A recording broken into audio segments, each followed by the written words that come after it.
fala você ligado para mais um vídeo aqui no canal Vasco Connection. Muito obrigado a todos vocês. Ontem, mais uma transmissão aqui do canal, cheia do canal, no jogo, no pré-jogo, no jogo, pós-jogo. Mas ó, cola o dedo no like, se inscreve aqui embaixo. É muito importante sua inscrição, é de graça, quase batendo a marca aí de 80 mil inscritos aqui no canal. E, gente, é muito importante o seu like também, a sua inscrição, vou reforçar aqui, e habilite o sino das notificações para você participar dos jogos aqui. Olha, o Vasco joga agora contra o Nova Iguaçu, é a próxima partida do Vasco, vamos falar sobre isso, vamos falar sobre o Manuel Capasso e falar também sobre a coletiva de imprensa ontem do técnico Maurício Barbieri, tá certo? Começando agora aqui com o jogo do Vasco contra o Nova Iguaçu, que vai ser um jogo mais difícil do que foi contra a equipe do Resende, gente. Só para analisar um pouquinho mais o jogo ontem, o Resende, eu vi algumas pessoas, poxa, Eduardo, o Resende é uma equipe frágil, o Vasco fez 5-0 até por isso e tal, não sei o que e tal. Beleza. Respeito essa questão, é uma equipe mais frágil, mas o Vasco se impôs. O Vasco fez o papel dele. Ah, se a equipe é frágil, então eu goleio. Pronto, o Vasco fez uma goleada. Então, eu sou muito contra essa parada, eu sou a favor do merecimento.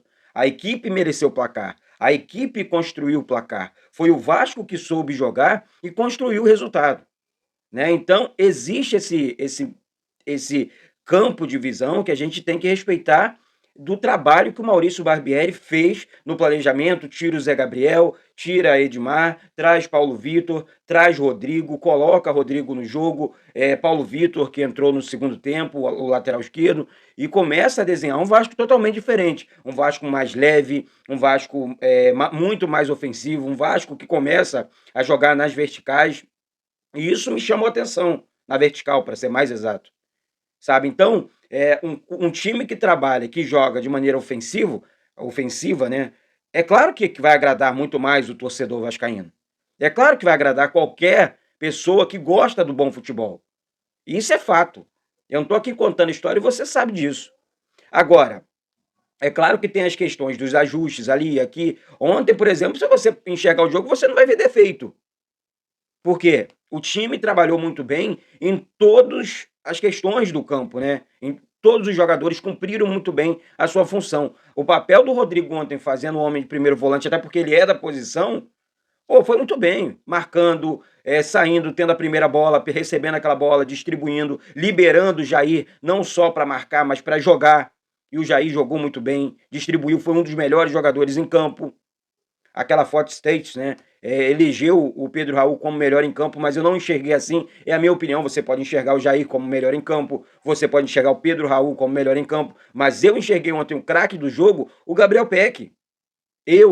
Claro, você tem a sua opinião, eu tenho a minha, cada um tem a sua, né? Porque o time todo foi bem. O Puma Rodrigues ontem fez uma partida, um lateral que consegue unir força, técnica e velocidade. Há muito tempo eu não vi um lateral jogando assim no Vasco. Ontem a parte técnica, mais uma vez, do Lucas Piton, lateral esquerdo, foi lá em cima, lá no alto. O gol dele, ele pega um 3 dedos ali, tirando do goleiro Jefferson da equipe do Resende. Então isso tudo, é claro que criam uma esperança e uma expectativa muito grande no torcedor. Em mim também, sou torcedor, sou diferente de ninguém. Então, meus amigos, minhas amigas, todos vocês que acompanham aqui o canal, eu sou da seguinte opinião.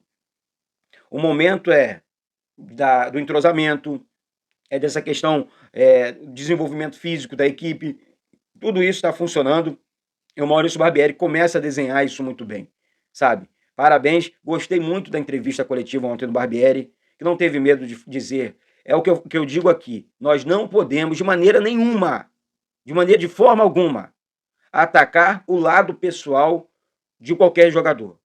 Nunca, nunca, isso nunca vai acontecer. Agora, a parte técnica, a parte jogo de futebol, vamos criticar, vamos falar, super normal, isso é tudo normal. Agora, xingar, ofender, diminuir uma pessoa que está trabalhando, isso nunca aconteceu aqui. Graças a Deus. Agora, parte técnica, é claro que a gente vai falar. É óbvio. Se estiver mal, se esse daí não dá, não vai funcionar, não funcionou, teve oportunidade, não está funcionando, isso tudo é muito normal, né? Até porque o cara joga futebol. Eu recebo muitas críticas também no meu trabalho. E aí? É tudo normal. Não tem que avaliar de maneira contrária uma questão tão importante. Então, parabéns para o Maurício Barbieri. Quem não assistiu a entrevista coletiva do Maurício Barbieri, vai na Vasco TV depois e assistam a coletiva, que foi muito legal a posição dele explicando a barração de jogadores e a convocação de outros jogadores. Bom, agora eu quero entrar no assunto aqui sobre Manuel Capasso. Como joga Manuel Capasso? Quem é o zagueiro Manuel Capasso? Olha, o Manuel Capasso chamou atenção no último campeonato argentino pelo Atlético Tucumã, principalmente pela sua parte técnica, seu porte físico e, assim, ele consegue, é outro jogador que vai ajudar demais para a saída, para os avanços do Puma Rodrigues, por exemplo. Porque é um zagueiro seguro, lembra muito o Gustavo Gomes do Palmeiras, eu falo isso sem medo nenhum. Né? O Vasco precisava de um zagueiro, precisa, né? Precisava, porque já é do Vasco, né? Então o Vasco já comprou, já contratou, deve ter a apresentação aí do jogador nos próximos dias, nas próximas horas. E a gente tem sempre que enxergar lados positivos no planejamento. O planejamento é duro quando a gente está esperando, quando a gente está nessa questão envolvendo a espera, mas quando você parte para o lado técnico do atleta, olha, quem é que o Vasco comprou? Quem é que o Vasco contratou? Olha, é o Manuel Capasso, um zagueiro que teve destaque no futebol argentino, que foi bem demais, que teve um volume de jogo muito grande, teve, enfim, muitos clubes queriam a contratação do jogador, que preferiu jogar no Vasco. Eu acho que é um conjunto, Acho não, tenho certeza que é um conjunto.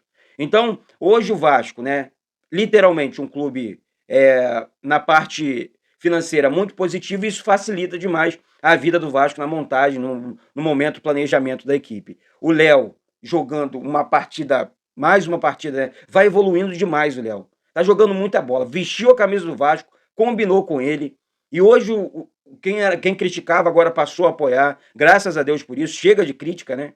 Tá na hora de acordar, tá na hora de enxergar quem faz bem pro clube, quem tá bem dentro do clube. A torcida do Vasco demonstrou isso mais uma vez ontem dentro de São Januário. Então, gente, eu acho que o momento do Vasco é literalmente de apoio. Parabéns para os jogadores, mais uma vez, né, pela vitória. Agora o Vasco continua no mercado, o Vasco continua contratando, o Vasco De Luca também não entrou mal, não, tá? O Orelano também não entrou mal. Só voltando aqui um pouquinho para não passar batido. Ah, pô, Eduardo, esqueceu de alguns jogadores. Não, foram muitas alterações, foram muitas variações dentro de campo. Eu acho que isso tem que ser exaltado aqui, tá certo? Então, gente, só para reforçar, Vasco continua no mercado, comprando, contratando, trazendo jogadores para dentro do nosso clube, e isso vai realmente fazer a diferença num presente aí, tá certo? Num futuro bem próximo, até porque o Vasco tem jogadores já engatilhados aí, deve anunciar esses atletas a qualquer momento, tá certo? Eu volto a qualquer momento com vídeos e lives aqui no canal, ainda hoje, então se inscreve aí, habilite o sino das notificações, deixe seu like, olha o like aí. Quem não me segue no Instagram é duduferrari.n de nova, vdevida@gmail.com, segue lá no Instagram também, vamos conversar um pouco, vamos bater um papo, porque isso aqui, parceiro, é Vasco da Gama, tá certo? Um beijo no coração de todos vocês, bate no peito e diz, isso aqui, parceiro, é Vasco da Gama. Saudações vascaínas.